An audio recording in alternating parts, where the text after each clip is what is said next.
লীলাটি আজকে আমরা শোনাচ্ছি এবং শোনাবো আপনাদেরকে। এই লীলাটির নাম হবে বিষ্ণুপ্রিয়ার অন্তর্ধান লীলা।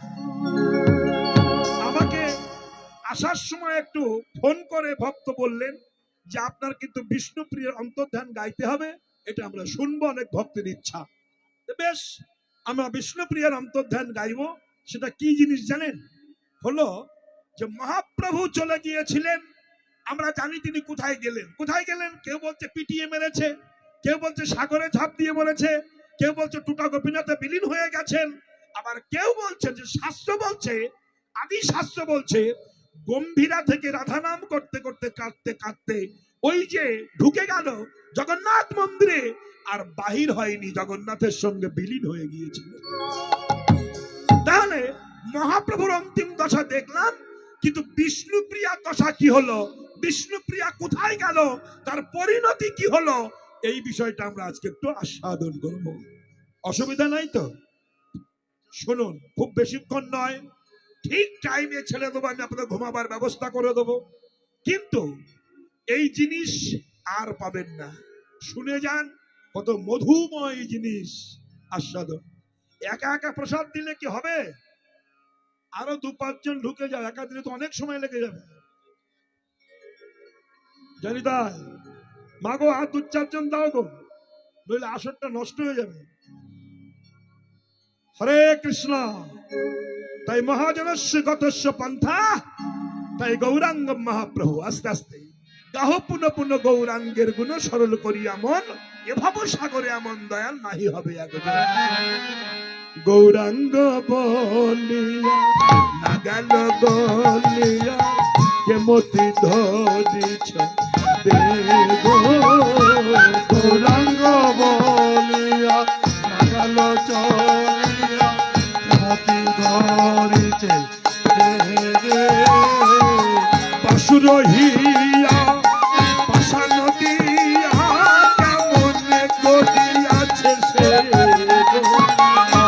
বাসুরিয়া বাসন দিয়া, কেমন করিয়াছে বাসুদেব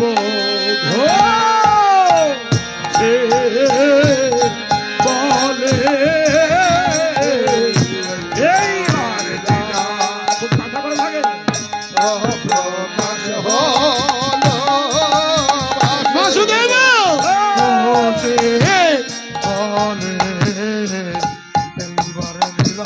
বাসুদেব বলে এইবার লীলায়া প্রকাশ হলো বাসুদেব।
বলে এইবার লীলা একটু জলদি জলদি করুন প্রসাদটা। সে বলে হরে কৃষ্ণ।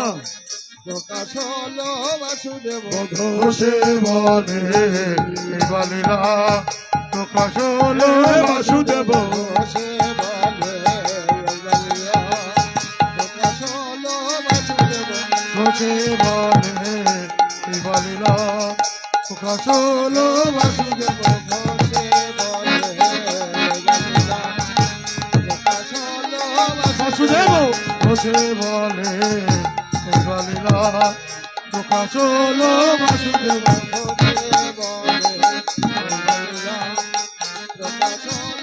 বাসুদেব ঘোষে বলে এই বলিলা প্রকাশ হলো বাসুদেব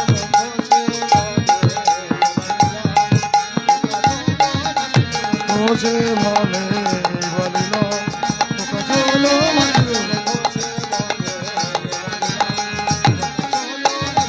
ঘোষে বলে এই বলিলা প্রকাশ হলো বাসুদেব বাসুদেব ঘোষে বলে বাসুদেব ঘোষে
মধুরা গোপী মধুর বৃন্দাবন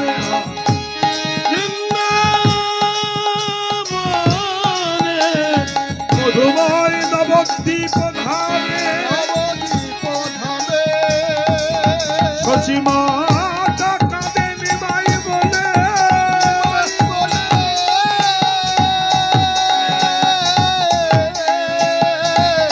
বিষ্ণু প্রিয়া কাঁদে প্রাণনাথ নাথ বলে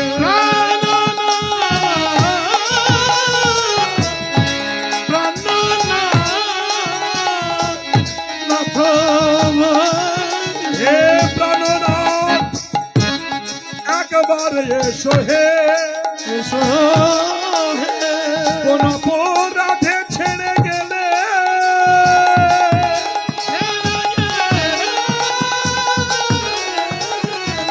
বিষ্ণু প্রিয়া ভাসে নয়ন জলে নয়ন জলে কেন হত ভাগিনীকে ছেড়ে গেলে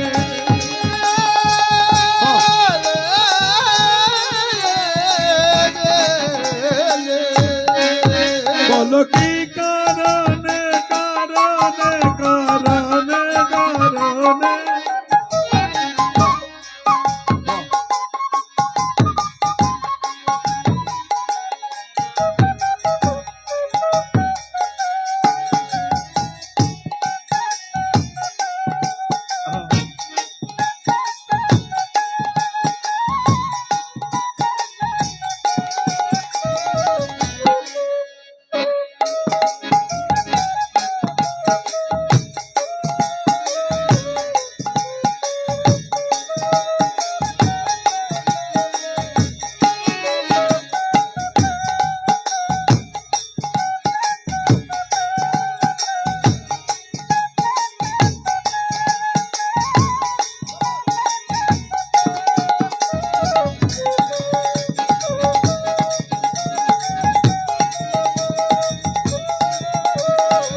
ভক্তবৃন্দ, কৃষ্ণ দাসী মায়েরা, সবাইয়ের চরণে শত শত কোটি প্রণাম। যিনি বসে বসে ঘুমাচ্ছেন তার চরণে আরো বেশি প্রণাম। গীতব্য আস্তে, হ্যাঁ জানি তো? গীতব্য অদ্য রজনীতে কিংবা সন্ধ্যায় যে লীলারসটি আমরা আস্বাদন করতে ব্রতী হয়েছি, যে লীলাটি শুনবো, কি আমাকে বলো? যে লীলাটি আস্তে আস্তে আস্তে একটু প্রসাদটা জলদি জলদি দে মা, আমার মন চঞ্চল হয়ে গেছে রে। যাই হোক, তো বিষয়টি কেমন, যে লীলাটি শুনছি এই লীলাটির নাম বিষ্ণুপ্রিয়ার অন্তর্ধান লীলা। এই লীলাটি এসেছে মাথুরের অঙ্গ থেকে, বিরাহ দশা থেকে। যেসব ছেলেরা মেয়েরা বাংলা অনার্সের ছাত্র ছাত্রী হয়েছেন, তারা বাংলা অনার্সে বৈষ্ণব সাহিত্য পদাবলী রিসার্চ করেছেন। পূর্বরাগ, মাথুর, প্রবাস, খণ্ডিতা, উৎকণ্ঠিতা, বিপ্রলব্ধা, কলহন্তরিতা, দুর্জয়মান, চণ্ডীদাস, বিদ্যাবতী, গোবিন্দ দাস, লোচন দাসের মহাজনী পদ, পদাবলী, কীর্তন। পদাবলী ছাড়া তো কীর্তন হয় না, তাই তার একটা অঙ্গরস এটি হলো আমাদের বিষ্ণুপ্রিয়ার অন্তর্ধান লীলা।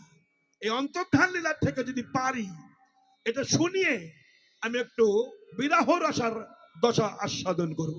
কেউ কথা বলবেন না, চুপচাপ বসুন, শুনুন। তো যাই হোক, এবার গৌরাঙ্গ মহাপ্রভু 24 বৎসর বয়স তিনি সন্ন্যাস ধর্ম গ্রহণ করলেন। তখন বয়স 24, আস্তে আস্তে আস্তে তিনি চলে গেছেন। বিষ্ণুপ্রিয়ার বয়স তখন 14, আর মহাপ্রভুর বয়স কত বললাম? 24। তো 14 আর 24 ডিফারেন্স কত? 12, 10 বছর ছোট বড় ছিল বিষ্ণুপ্রিয়া এবং মহাপ্রভু। তা মহাপ্রভু যখন চলে গেছেন, ফাল্গুনী নয়, ফাল্গুনী পূর্ণিমা তিথিতে মহাপ্রভুর আবির্ভাব, আর মাঘী পূর্ণিমা তিথিতে মহাপ্রভুর সন্ন্যাস। মাঘী পূর্ণিমা প্রচন্ড ঠান্ডা, সেই ঠান্ডাকে উপেক্ষা করে ভগবান চলে গেলেন পশ্চিম বাংলাকে ত্যাগ করে। এখানে একটা সুন্দর কথা আমি বলতে চাইছি, যে যেখানে বসে আছেন শুনবেন আমার কথাটা। মহাপ্রভু পশ্চিম বাংলা ছেড়ে চলে গেলেন কেন? তিনি জানেন যে আগত দিনে পশ্চিম বাংলার অবস্থা বড় ভয়াবহ, বড় ভয়াবহ। পশ্চিম বাংলায় যে অবস্থা আসবে, সেদিন আসবে না, মানে এসে গেছে। মহাপ্রভুরা বুঝেছিলেন যে পশ্চিম বাংলার হিন্দু এরা এক নয়, একতা হবে না, যার জন্য মন্দির ভাঙবে, মূর্তি ভাঙবে, খুন করবে, মা বোনের ইজ্জত নষ্ট করবে, জোর করে সম্পত্তি দখল করবে বিধর্মীরা। এটাও হিন্দুরা সহ্য করবে, তথাপিও এরা এক হবে না। যে রাস্তায় হাঁটলে হিন্দুর সম্মান বাড়বে, এরা সে রাস্তায় হাঁটবে না। পয়সার জন্য ইজ্জত বিক্রি করে দিয়ে, পয়সার জন্য মাথা বিক্রি করে দিয়ে সর্বহারা সর্বশান্ত হয়ে যাবে এই পশ্চিম বাংলার হিন্দু। এটা মহাপ্রভু জেনে নিয়েছিলেন। এইভাবে যদি চলতে থাকে, যদি এখনো এক না হওয়া যায়, তাহলে আগত দিনে বড় ভয়াবহ দিন দেখা দিয়েছে। একটু ভাববেন মনে মনে কি বলতে চাইছি। যে যা পারেন করুন, দুঃখ নাই, কিন্তু মহাপ্রভুকে রাখতে পারলেন না কেন? একটু ভেবে বলুন তো আপনারা। রাখা যায়নি, তিনি জানতেন যে হরিনাম দিতে গিয়েছিলাম দাঁড়ে দাঁড়ে, এই পশ্চিম বাংলার হিন্দু আমার বিরোধিতা করেছিল, আমার নাম নিতে চাইনি। এরা বিধর্মীর সঙ্গে নাচতে চায়, চলতে পারে। আমি দেখেছি আস্তে আস্তে আস্তে আস্তে আস্তে, কথা নয়, দোল পূর্ণিমা তিথিতে বিধর্মী নেতা রাস্তা দিয়ে যাচ্ছে, আর হিন্দুদের কিছু বউ তার মাথায় ফুল দিচ্ছে, রং দিচ্ছে, আর পায়ে হাত দিয়ে প্রণাম করছে। এত নির্লজ্জ বিহেয়া আমাদের হিন্দু জাতির মধ্যে আছে। কিন্তু কোন সাধুগুরুর পায়ে হাত দিয়ে প্রণাম করে না, কোন মন্দিরে প্রণাম করে না, কিন্তু বিধর্মী নেতা তার পায়ে হাত দিয়ে প্রণাম করছে। কেন? বড় ভাই আগতম স্বাগতম স্বাগতম, সর্বনাশের থলকুল নাই। তাই মহাপ্রভু বুঝেছিলেন বলেই মহাপ্রভু চলে গিয়েছিলেন। তখন কত মাঘী পূর্ণিমা তিথিতে প্রচন্ড ঠান্ডায় মহাপ্রভু চলে গেছেন। যখন চলে গেলেন তখন সচী মাতা নিমাই নিমাই নিমাই বলে কাঁদছে। যত কাঁদে নিমাই, প্রতিধ্বনি বলে নাই নাই নাই। প্রতিধ্বনি বলছে, প্রতিধ্বনি বলছে মা কাঁদালে কাঁদিতে হয়, কথাটা মিথ্যা নয়। টাকা ব্যাংকে ফিক্সড করে রাখলে যেমন ডবল হয়, তেমনি জগতে কোনো মানুষ যদি কোনো সৎ মানুষের মনে ব্যথা দেয়, সেই ব্যথা ফিক্সড করা থাকে, শেষ জীবনে সেই ব্যথা ডবল ভাবে অনুভব করতে হয়। কাঁদালে কাঁদিতে হয়, কথাটা মিথ্যা নয় মা। তাই শচী দেবী চমকিতা হলেন। এই বাচ্চা আস্তে, এই আইসক্রিম, শালারা ওখানে চাটাচাটি করছো কেন? শোনো, ভেবেছিলেন মহাপ্রভু চলে গেছেন, তাই সচিমাতা অন্তরে ভাবলেন আমি তো কোনোদিন কাউকে কাঁদাইনি। বৈষ্ণব কবি বলছে মা তুমি কাঁদিয়েছিলে কিন্তু তোমার মনে নাই। মানুষের যখন অহংকার হয় তখন মানুষ সম্মানী লোকের সম্মান রেখে কথা বলে না। কখন সর্বস্ব যখন হারা হয় তখন সে বুঝতে পারে আমার অহংকার চূর্ণ হয়ে গেছে। তাই মা তুমি একদিন কাঁদিয়েছিলে, সে কথা তোমার মনে পড়ছে না। এই যে মা সকল, এই জন্য গানটা গেয়েছেন মহাজন। শচী কাঁদে নিমায় বলিয়া, সচি কাঁদে নিমায় বলিয়া, নিমাই রে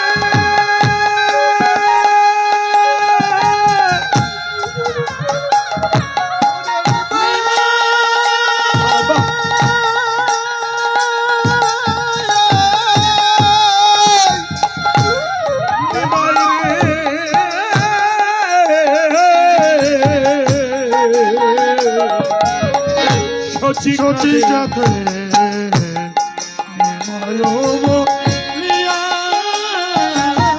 বলে আই রে নিমাই ফিরে আই রে,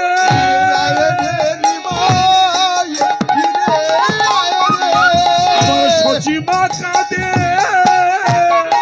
নিমাই বলে,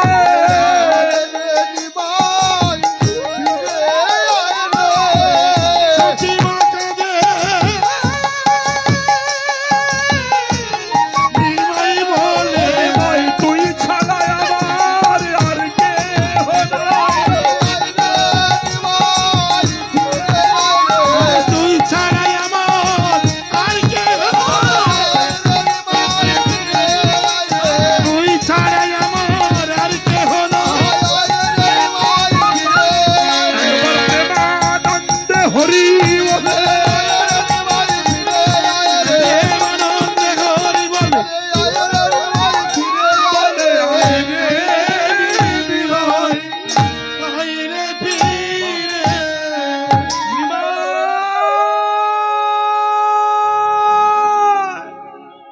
প্রতিধ্বনি বলছে না কাঁদালে কাঁদিতে হয়।